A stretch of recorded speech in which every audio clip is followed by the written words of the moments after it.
Praise the Lord, ஹல்லேலூயா. சீயோன் வேதாகம ஆய்விற்கு அன்போடு கூட இயேசு கிறிஸ்துவின் நாமத்தில் உங்களை வரவேற்கிறேன். இந்த தினத்திலும் ஏசாயா தீர்க்கதரிசன புஸ்தகம் அதிகாரங்கள் 55 முதல் 57 அதிகாரங்களில் உள்ள வசனங்களை தியானிக்க சர்வ வல்லமையுள்ள தேவன் தாமே நமக்கு கிருபை பாராட்டுவாராக. 55 அதிகாரத்திலே, ஓ தாகமாயிருக்கிறவர்களே, நீங்கள் எல்லோரும் தண்ணீர்கள் அண்டைக்கு வாருங்கள். பணமில்லாதவர்களே, நீங்கள் வந்து வாங்கி சாப்பிடுங்கள். நீங்கள் வந்து பணமுமின்றி விலையுமின்றி திராட்சை ரசமும் பாலும் கொள்ளுங்கள் என்று சொல்லி ஒரு அழைப்பு கொடுக்கப்படுகிறதை குறித்து நாம் பார்க்கிறோம்.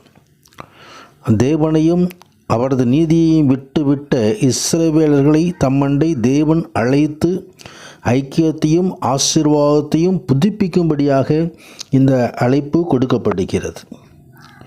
தேவனிடத்தில் பாவ மன்னிப்பை பெற்று அவரோடு ஒரு சரியான உறவை அடைய வேண்டுமென்று உண்மையான ஆவிக்குரிய பசியும் தாகமுமே இரட்சிப்பின் முதல் தேவை. இது மெசியாவின் தியாக மரணத்தின் அடிப்படையில் இருக்க வேண்டும்.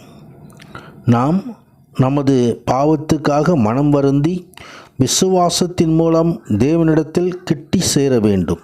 அது மட்டுமன்றி அவரது ஆவியை முழுவதும் பெறுவதற்கு தேவ நீதியின் மேல் பசித்தாகமும் அவரது ராஜ்யத்தின் எல்லையின் மேல் வாஞ்சையும் தேவை.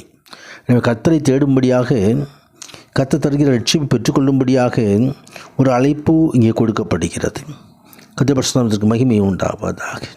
ஆம், அப்படி பெற்றுக்கொண்டால் மகிழ்ச்சியோடு புறப்பட்டு சமாதானத்தோடு கொண்டு போகப்படுவீர்கள்.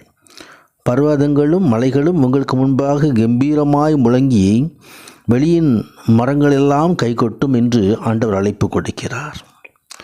தொடர்ந்து 56 அதிகாரத்திலே மற்றவர்களுக்கும் பிரஜாதிக்கும் கூட இந்த ரட்சிப்பு உண்டு என்பதை இந்த வசனங்கள் வெளிப்படுத்துகிறது. ஆம், கர்த்தர் சொல்லுகிறார், நீங்கள் நியாயத்தை கைக்கொண்டு நீதியை செய்யுங்கள். என் ரட்சிப்பு வரவும் என் நீதி வெளிப்படவும் சமீபமாயிருக்கிறது என்று சொல்லி ஓய்வு நாளை ஆசரிக்கும்படியாக, கர்த்தருடைய ஆலயத்துக்கு வரும்படியாக நான் என் பரிசுத்த பர்வதத்துக்கு கொண்டு வந்து என் ஜெப வீட்டிலே அவர்களை மகிழ பண்ணுவேன்.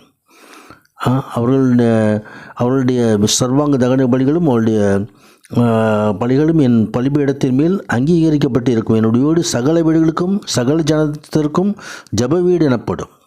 ஆம், சகல ஜனத்துக்குமாக ஆண்டவர் தமது இல்லத்தை திறந்து வைத்திருக்கிறார். அவர் இல்லத்திலே நுழைந்து அவரை ஆராதிக்கும்படியாக, அவரோடு கூட வாசம் பண்ணும்படியாக அழைப்பு கொடுக்கிறார். தொடர்ந்து 57 அதிகாரத்திலே, கரை நிறைந்த யூத தலைவர்களால் கொடுமைப்படுத்தப்பட்ட நீதியுள்ள விசுவாசிகள் மடிந்து கொண்டிருக்கிறார்கள்.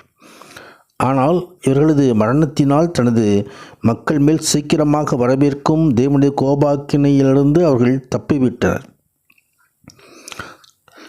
தேவன் தாமே நேர்மையாய் நடக்கிறவர்கள் சமாதானத்துக்குள் பிரவேசி தங்கள் படுகைகளில் இளைப்பாறுவார்கள் என்று சொன்னதை ஆண்டவர் வெளிப்படுத்துகிறார். நீதியை பற்றி கொள்ள வேண்டும், நேர்மையோடு நாம் நடக்க வேண்டும் என்பதை ஆண்டவர் இங்கு வெளிப்படுத்தி காட்டுகிற குறித்து பார்க்கிறோம்.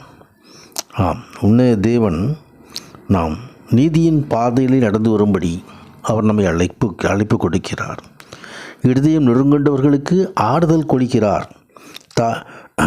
15வது வசனத்திலே, நித்தியவாசியும் பரிசுத்தர் என்கிற நாமமுள்ளவருமாகிய மகத்துவமுள்ள உன்னதமானவர் சொல்லுகிறது, உன்னதத்திலும் பரிசுத்த ஸ்தலத்திலும் வாசஸ்தலம் பணிகிறவர்களே பணிந்த உறுதியை உயிர்ப்பிப்பதற்கும் நொறுக்கினவர்களின் இருதயத்தை உயிர்ப்பிப்பதற்கும் நொறுங்குண்ட ஆவியை நொறுங்குண்ட ஆவியுள்ளத்திலே பணிந்த ஆவியுள்ளத்திலே வாசம் பண்ணுகிறவர் அந்த தேவனை நாம் பற்றிக்கொள்வோம். உன்னதரான தேவன் மகிமையான ஆசீர்வாதங்கள் அருள்வாராக.